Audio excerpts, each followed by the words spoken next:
You can't change the fact that there won't be enough money at that point, if we reach that point, to continue the program. You can't fabricate money.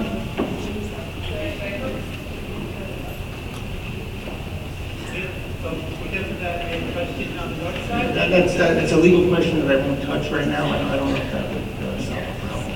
Because ongoing, you would still have expenses to match without adequate income. So it wouldn't solve the problem. I have a quasi-question for Mark. I'm the past president of the Alumni Association, the many alumni in the room here, and of course a lot of students. I think it's been an extraordinary evening, memorable evening for this person. But Mark, you mentioned 4 out of 5 alumni, for whatever reason, are not contributing in the fund. 1 out of 5 are raising $2 million plus a year. You and I have sat at the photothons year after year. We relish and rejoice when we get big gifts, but it's a lot of frustration. So I wanted to ask you, what do you think can really raise that percentage significantly? The real reason I'm standing up here is, what did the students in the room who are getting free education and will leave here with free education, and 4 out of 5 of them will not contribute anything to the school? How do we change that? I wish there was an easy answer for that. I was trying to avoid that topic, to say that 4 out of 5 of the students in the school become part of the problem when they graduate here, if history bears continuation of the trend. So it's a problem, and I wish I had an easy answer. Maybe you can come up with ideas. I mean, there are ways that people can help now. There's a senior class gift that the senior class usually puts together at graduation. There could also be a junior class gift or a sophomore class gift and a freshman class gift. You can ask your parents to donate to the school if they have needs to donate to the school. A lot of students come from families that have the ability to pay something, and it would help. Mark, first of all, thank you very much for transparency. And this is not an angry comment, but it's about time. It really is. It's about time that the Board of Trustees.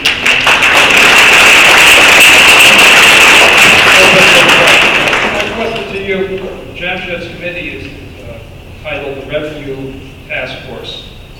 Are you willing to expand the charge of that committee? Put everything on the table. Governance, mission, our relevance and our relationship to the community, our programs, cost savings, and revenue. And yes, tuition. You've got to put tuition on the table.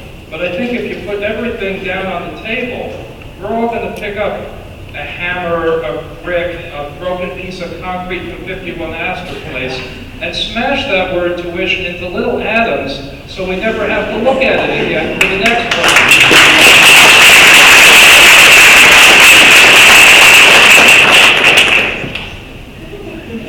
The question is, are you willing to put all those things on the table? I mean, out of that list, I think the only thing that I may not be willing to put on the table is governance. I mean, you don't want to ruin the way the school is run. There's a particular order for that keeps things going smoothly. So I wouldn't play with government again. That's when they're going to work. But everything else, like I said, everything's on the table. We're not going to do a shotgun approach where every little idea is going to be pursued. The charge of that committee, I believe, is to find the few good ways to raise money that will most likely have success. But again, that's the administration's fault. Thank you, Mark. I wonder if the people who are thinking about charging tuition have really thought about what that might mean on the ground, so to speak, what it would be like to teach classes for the first time in Cooper. I know it happens at other colleges where some people are paying and other people aren't, how it would affect the admissions procedures of the school.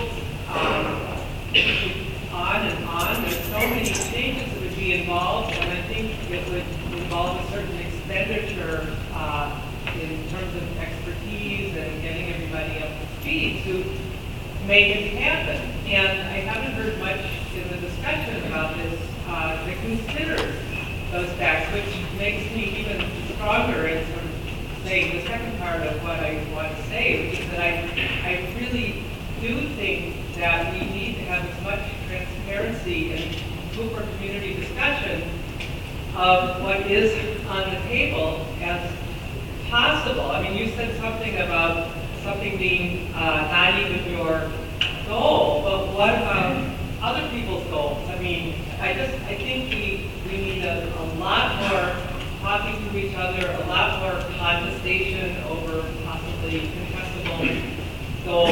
And I do think that the Board of Trustees should meet regularly with the Cooper community. I think that minutes should be available. I just looked at the bylaws on my phone a minute ago, and I didn't see anything about students, although I did see the part about alumni. But I think it might lead to even more troubles and problems, even of the economic sort, not to consider the psychological and, what we could say, emotional aspects of these decisions that of course, at the bottom have to do with money. Thanks. Okay, to answer the initial question is that all those things are being looked at very hard. And will be, excuse me? Not by the faculty, nobody asked us. Well, this is a relatively new issue, as far as at this point. No,